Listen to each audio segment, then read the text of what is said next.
And we are live. Welcome back, friends. How are you? Last time I was live, I was at the airport, and then I was on vacation. Well, not really vacation, but I didn't really have great service. So anyways, welcome back. I'm excited to be here with you. Thanks for joining me on this Tuesday. Hope you guys had a great weekend and you're off to a great week. If you are new to this, if you're new to joining me on these lives, if you've not joined me before, my name's Alexandra. I'm founder of Life With Herpes. I founded Life With Herpes in 2017. So I have been talking publicly about my herpes diagnosis for many years. And I do this so that people no longer have to live an ostracized life. So people no longer have to feel like they are alone. So people no longer have to feel like their life is over. So people no longer feel like they're going to have to be celibate or single the rest of their life. So that they can go out and have families, that they can go out and live life, and they're not going to let their diagnosis hold them back. Hi, Jamie. Thank you. Anyways, so this is why I talk about herpes, and this is why I do it publicly. I was diagnosed, a little bit about my story, I was diagnosed with HSV1 in 2003 and HSV2 in 2011. So I have had it for a very long time. I've had it for decades. I don't like saying decades, but I have had it for decades. It makes me feel old.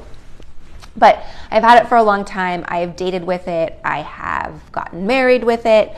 I have had a baby with it. So it's something that I have lived my life with and lived with for a long time, and dealt with outbreaks, dealt with outbreak prevention, all sorts of things. So if you are new to my lives, if you're new to joining me, what I do is I answer the questions in the order that they come. I get hundreds of questions, so I do my best to answer them in the order that they come. Sometimes the app will, oh, I love the hearts, thank you. Sometimes the app will screen them based on like maybe the way you ask the question, so just try and keep it PG. I'm gonna smash the screen with you as well. I love seeing the hearts. Thank you, thank you, thank you. This is for you, you guys. Just thanks for joining me and thanks for supporting this community, and this is for you guys. Just thanking you for taking control of your health, taking control of your life, and not being a victim to the stigma, not being a victim to this virus, and not letting it control your life and dictate your happiness, because that's really what the stigma tries to do. So I'm just going to tap the screen and thank you for joining me. You guys, I love seeing the hearts when they're in. If you know someone that has herpes, if you know someone that needs to hear this message, please feel free to share my information with them. Again, this is why I do this. This is why I go public. This is why I talk publicly about living with herpes. Okay. So Jamie says, you were recently diagnosed and you've helped me so much. Oh, you're welcome. I'm sorry that you're recently diagnosed. I know that is tragic. I know it's a very hard day. It's a very long day. It is a very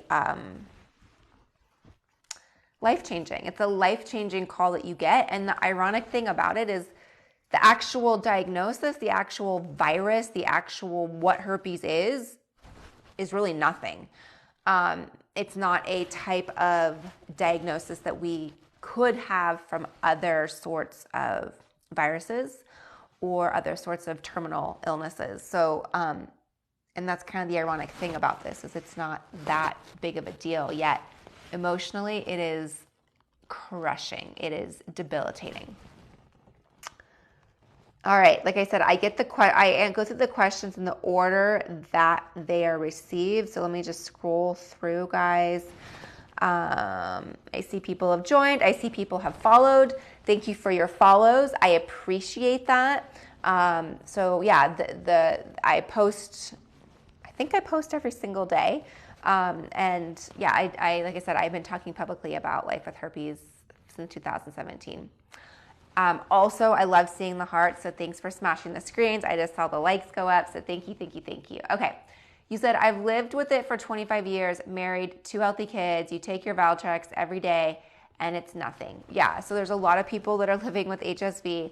You guys have no idea how many people actually have it, and it is absolutely manageable. My lips are dry. It's absolutely manageable. And it is something that you can live your life with. It's a matter of figuring out what works best for you or your partner. So in this particular case, like you said, you've lived with it for 25 years, you're married, you have healthy kids, and you're taking the antiviral daily. And what the antiviral does is it helps keep the virus dormant. It keeps it dormant in our spine. That's where the virus lives. So it helps keep it dormant, and that is a great way to prevent transmission to partners. The next question was, does it work daily for that person with no outbreaks? And so some people have great success with taking the antiviral. Most people do. Most people do not get outbreaks on the antiviral. I know I took it for 3 years straight and never got an outbreak. I no longer take the antiviral daily, but most people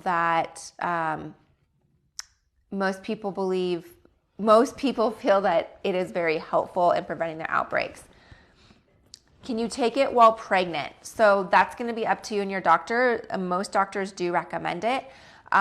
They especially recommend taking it right before you have your child. So I took it about a month prior to my due date, and so that I could have a vaginal birth. But everybody's going to be different. Every doctor's going to be different. I did not take it while I was pregnant. And my thought was, you can't eat a turkey sandwich, so why would I put something else in my body? And that was just my take. But everybody's going to do their own, and it is typically recommended or acceptable for pregnant mommies to take it. So it's going to be up to you and your doctor. Do you believe that there's a cure only available for the rich? I don't know about that. I believe that there is a cure out there. I believe that there is something out there. I have zero doubt that there are ways to cure this. I don't know. Will there be some sort of HSV cure? I'm sure there will be in the future that's going to be available to all of us. But my idea, and I want to be very clear. Okay, so I'm not a doctor. I'm not a scientist. I'm not a researcher. But the word cure and the word cure is very different. It can be thought of very differently, because in a way we could say there is a cure, right? We could say, well, there is something you can take. It's called Valtrex, right? So that could, in a way, be an answer for the cure. As of now, the way that research works, where science works, we cannot rid our bodies of viruses. We can kind of burn out a virus. We can kind of die out a virus. We can dilute a virus, but we can't rid it of our bodies, right? That's just the way viruses work in our bodies. We can get rid of bacterial infections, right? Because we can kill off bacteria, but a virus lives with the host. So there may not be, so when we use the word cure, it's very interesting, right? So we could use that for other diseases out there, like hepatitis, for example. They say, oh, there is a cure. Well, the virus is still in your body, right? It's just able to be undetected. So again, I just want to make sure everyone's aware of that. Right now, we do have a solution. We have Valtrex, we have valcyclovir, we have acyclovir. There are medical advancements to help us prevent outbreaks. So that's that. My idea of a quote unquote cure or something out there is like, I have zero doubt that on, a full moon that only happens once every 100 years, and it's, from the raindrop that falls onto the nectar of a flower that drips onto the eye of a bat that's picked with moss and a hoof of a goat, and you stir it all together and drink that, I'm sure that probably works too, right? I just don't have that recipe, and it's probably not going to be out there. That was my rant. And I want to get back to that. We put so much energy on, well, I'll just wait for a cure, or I'll wait till one day, or I'll wait for someday, and then I'll be happy. I'll wait till that point in my life, and then I'll be happy. I'll wait till then, and then I'll be, and I don't want you to do that. I want you to live life now. I don't want you to put your life on hold because you have herpes. I don't want you to put your life on hold to get the job you want, to go to the school that you want, to date the man or woman that you want, to have children. I don't want you to do that. I've personally spoken to thousands of people. I know I have supported millions of people. And I have talked to so many people who have said to me, Alexandra, I put my life on hold because I was diagnosed with herpes. I didn't go for that adoption of a family. I didn't have children because I have a family. I never got married because I have herpes. And that breaks my heart, especially when I hear stories from parents that are like, I didn't get in the pool with my child because I thought I could transmit it. I don't want you to wait. I want you to live life. I want you to enjoy life. So don't wait for a cure. Will there be something? Yeah. But you know what? It's out of your control and it's out of my control. There's nothing I can do to speed it up, right? Change it. So, okay, that was my rant. What is the point of disclosing that you have herpes when most people have the virus anyways? Well, I would put yourself in the other person's shoes. Like, would you wanted to know that that person had herpes? And potentially if that person would have disclosed to you, would you maybe be in a different situation? Would you maybe have made different choices or taken better precautions? Maybe, maybe not. I don't know. It's the moral thing to do. It's the right thing to do.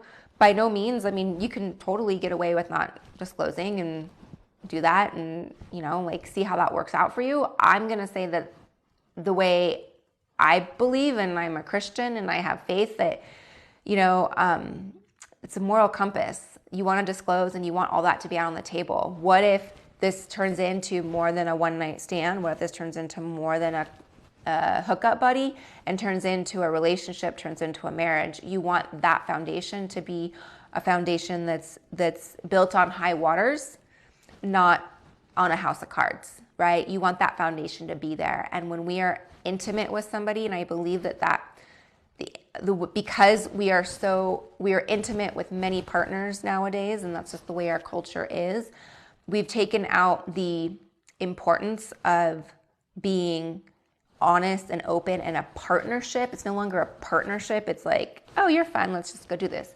When we make it a partnership and we set the foundation, then both you and your partner can decide what works best for you. So that's just my take on that. But yeah, most people do not disclose they have herpes because herpes is rampant. And if people did disclose they have herpes, it wouldn't be as common and it wouldn't be as, there wouldn't be a stigma. Have I heard of Lysine to prevent outbreaks? Yes, I take Lysine daily and I have the best supplements ever. The best supplements. So I take L-Lysine daily. It's a non-negotiable for me. I take this to help prevent, to help with the prodrome symptoms, to help prevent outbreaks, or if I do have an outbreak, to help speed up an outbreak. It's from Natural Cure Labs, now known as Palmera Health, and these are the best supplements out there. I've talked to other people who have, like, in need, gone to, you know, the local drugstore or whatever and picked up their Lysine supplements, and they're like, they don't work as well. So these are the best. I have them all linked for you in the bio. You do get a discount, so make sure you use the promo code. So I take that daily. I also take Monolaurin daily. Monolaurin is lauric acid. It's an essential amino acid. It helps break down the outer shell of the HSV virus. So certain viruses are enveloped, which means they have a shell around them, and so this helps break down the shell so our immune system can penetrate it. And then lastly, I take Andrographis, which is extremely potent in fighting the HSV virus, and all this can be found in the link in my bio. Like I said, these are non-negotiables for me, and I take them daily. You've heard people have cured themselves from HSV 1 and 2. Again, there is no cure. They still have the virus. I have talked to people as well that have tested, like they basically go on a detox and they detox their body and then they go get a blood test and the blood test is negative. However, they have to maintain in that detox state in order to remain negative. And if you want to live in that state, that's awesome. But I'm going to have a piece of cake sometimes. I'm going to have a glass of wine sometimes. I'm going to enjoy a steak sometimes. So I'm not going to live in that. I'm not going to live in that state that like, oh, so I'm no longer negative. You know what I mean? I want to enjoy life. And yeah, okay, I have this virus. Whatevs.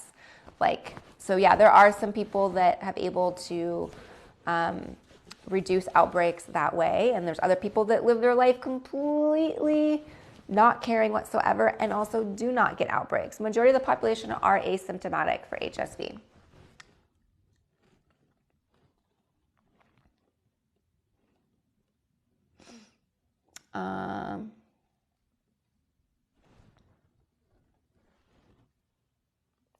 Do I believe going natural clears it? You're just stating, I'm just starting the conversation. Do I believe going natural? I believe that it's going to be what works best for you. I believe that our bodies are capable. Millions and millions and millions of people have lived with herpes for as long as man's been walking this earth. And so I believe that there are ways to keep it dormant and there are ways to keep it at bay. And so our bodies can absolutely do it. I believe it's kind of harder now based on the environment that we live in, but and all the things we put in our bodies that aren't great, but it is going to be possible. Anytime I feel that tingle, I apply shea butter and manuka honey and black seed oils on the area. And does that help? It stops the outbreak from happening. That's great. I'm in love with your work, but I need your help. Cool. Well, how can I help you? And thank you for that compliment. It's so many celebrities that came out with it, and now they don't have it. Only reason I spoke on it. What celebrities came out talking about they had herpes? I'd love to know. What's life like with herpes? It's pretty normal because majority of the population has herpes. Yeah, life is great. It's fine. My life is normal. Guys, I saw that you shared. I'm seeing shares. I'm seeing you guys are liking. I am going to smash the screen with you. Thank you, thank you, thank you. Thank you for sharing Life with Herpes to people that need it. Again, I'm doing this to help support other people living with herpes that are living in silence, that are scared, that are terrified, that need support and need a way to find help. So thank you for the hearts. I'm going to smash the screen with you. And thank you for joining me. If you have not followed, absolutely follow. I go live and I also post daily, and I do my best to create content that is going to support us to live with herpes.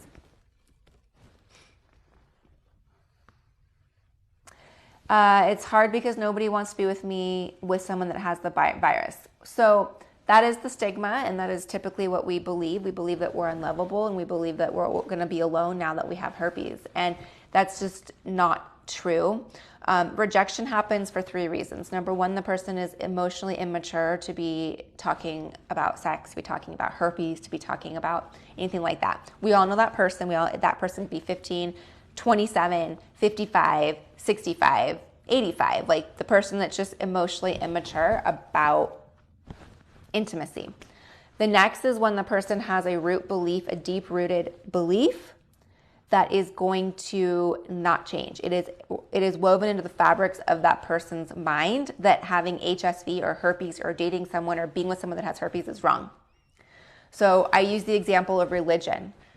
You have someone of one faith and someone of another faith, and their faiths are not going to combine. We can use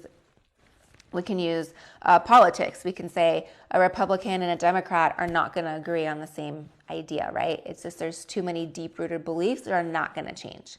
So that's number 2. Number 3, the reason why rejection happens because of herpes, and this is, well, not because of herpes, but rejection happens, and this is the hardest one, is the person's not into you. So it's not your herpes. The person's not into you, and that's okay. Not everybody's going to be into you. It's okay, right? So if somebody's not going to be with you because of a deep-rooted belief that's not going to be in alignment with your belief, that's okay too, because that's not going to work out. And if someone's not going to be with you because he or she's too immature to even begin to have a partnership and begin to work on this together with you, that's okay too, because let me tell you, shit gets real. Shit gets real in life. Has nothing to do with herpes, but shit gets real. So when you are dealing with life, there's going to be way bigger conversations that you need to have than herpes. So if that person can't even handle a herpes conversation, once again, why would we waste our time on that person?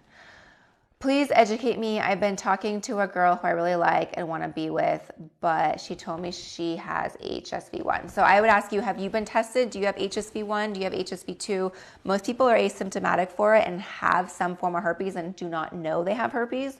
So I would look into that and find out if you have it. Number 2, I would talk to her. I would find out how often she gets outbreaks. I would see, what do you want? Where does she get them? And I would just find out, what do you feel comfortable with? Most likely with HSV1, 2 out of 3 people have it. So you've already dated somebody with it, just didn't know or whatever. The chances of meeting somebody other than her with HSV1 are higher than meeting someone without HSV1. So that's also something to consider and just think about. How do I know I have it? I get outbreaks and I've been tested for it. I do not take antivirals daily. I take Lysine, Monolaurin, and Andrographis daily. So if I have herpes, you can't kiss anybody. I kiss my husband. I kiss my son daily. Can I transmit herpes to my husband and my son? Yes, I can. But I kiss them daily and I do not have an outbreak. And could I still transmit it via viral shedding? Yeah, I can. But I'm going to take that risk and it's going to be okay.